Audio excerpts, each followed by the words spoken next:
Y por vía de consecuencia entonces, ¿con qué autoridad moral puede juzgar ese Estado a un ciudadano que lo que ha denunciado es una irregularidad, una inmoralidad que está cometiendo ese Estado? Pero tal como tú expresas, Hilario, la obra de Víctor Hugo expresa de manera descriptiva la peligrosidad que es cuando un Estado decide aplastar a un ciudadano. Aquí lo vimos con Salvador Jorge Blanco, cuando se le inició el proceso por corrupción en su contra, y había una predeterminación, una voluntad política de aplastar a Salvador Jorge Blanco. Y el Estado se expresó con toda su crudeza, con toda su rudeza, claro, y aplastó a Salvador Jorge Blanco. Y eso es lo que espera a Snowden, como lo que espera a Julian Assange, que muchos sectores de la opinión pública mundial, más que como villanos o traidores, lo consideran como héroes que reivindican el respeto a la individualidad, el respeto a la privacidad de los ciudadanos y de los estados.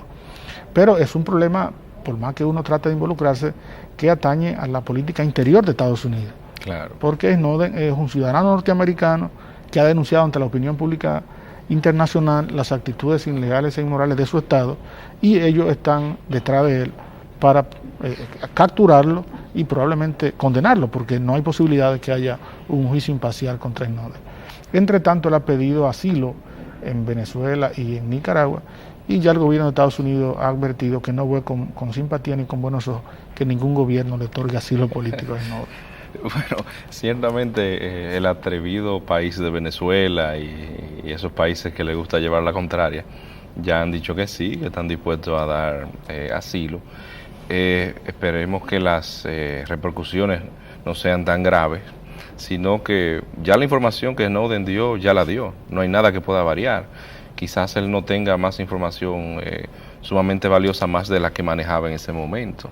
Y quizá, Hilario, de este programa deplorar la actitud de gobiernos amigos, sí, y de gobiernos con una larga tradición de amistad y de solidaridad, como el de Francia, el de Italia y el de España, la actitud que han tenido frente al presidente Evo Morales, que es un presidente electo por la votación directa, es un presidente legítimo y no merecía ese hecho que se produjo en su contra. No, ciertamente es una realidad. Incluso la reciprocidad puede verse afectada entre estados, es decir, en un futuro los países bien allegados a Evo Morales podrían utilizar el mismo esquema, y eso puede crear un conflicto mayor todavía, porque si en verdad ese avión no hubiese podido aterrizar por situaciones y crea un accidente, ya no sabemos cuáles podrían ser las repercusiones.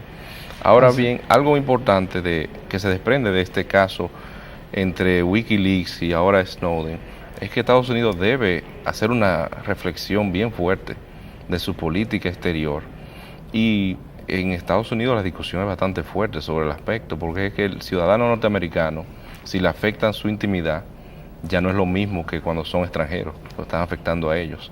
Entonces, si Estados Unidos no revierte muchas de sus prácticas, ya estamos teniendo de parte de ellos tribunales secretos.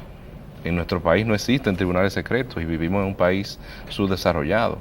No tenemos cárceles fuera del país donde se evidencia la tortura.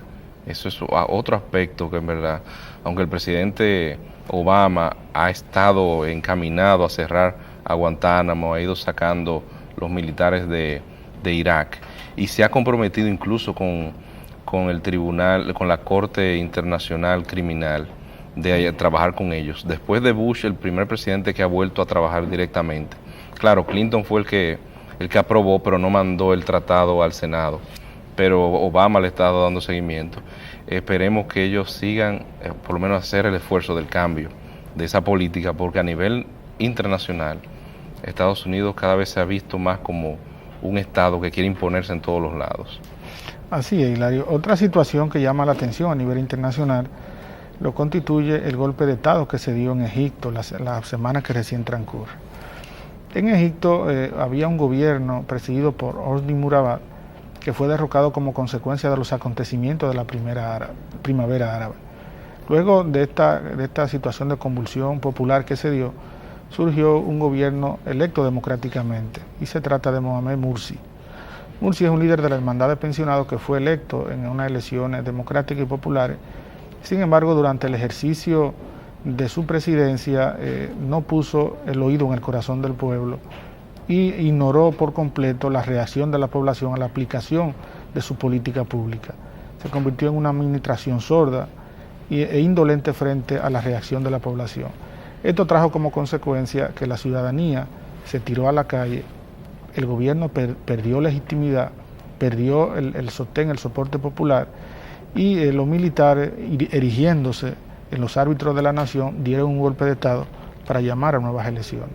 Esto es una situación un poco sui generis, porque se trata de un golpe de Estado con características populares, sí, no el típico golpe de Estado que se ha dado en Latinoamérica y en las regiones donde los militares aprovechan la situación de caos y de crisis política para alzarse con el poder, sino que aquí jugaron el rol de árbitro, tumbaron al presidente que había perdido legitimidad, que era sordo y ciego ante los reclamos de la población, y en su lugar establecieron un gobierno transitorio para llamar a las elecciones nuevamente. No, y aquí tenemos que se incluyen varios ingredientes, no solamente el apoyo popular, sino también las clases media y clase alta, y las clases educadas han apoyado el cambio y la interrupción del sistema constitucional, porque es una realidad que fue elegido con una mayoría abrumadora, el 50 y algo %, pero no pudo mantener la legitimidad durante su mandato. Y es que los presidentes se le olvidan que se gana con una legitimidad X, pero hay que constantemente renovarla.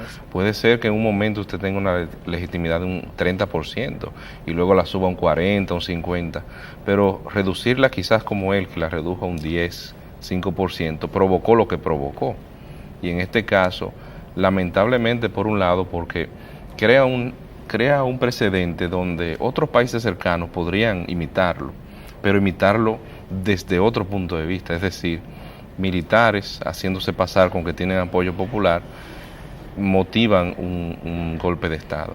Ahora bien, Julio, parecería que en este caso el Estado, bueno, el pueblo egipcio está asumiendo una especie de teoría del profesor Juan Bosch, que es una dictadura con apoyo popular, con respaldo popular.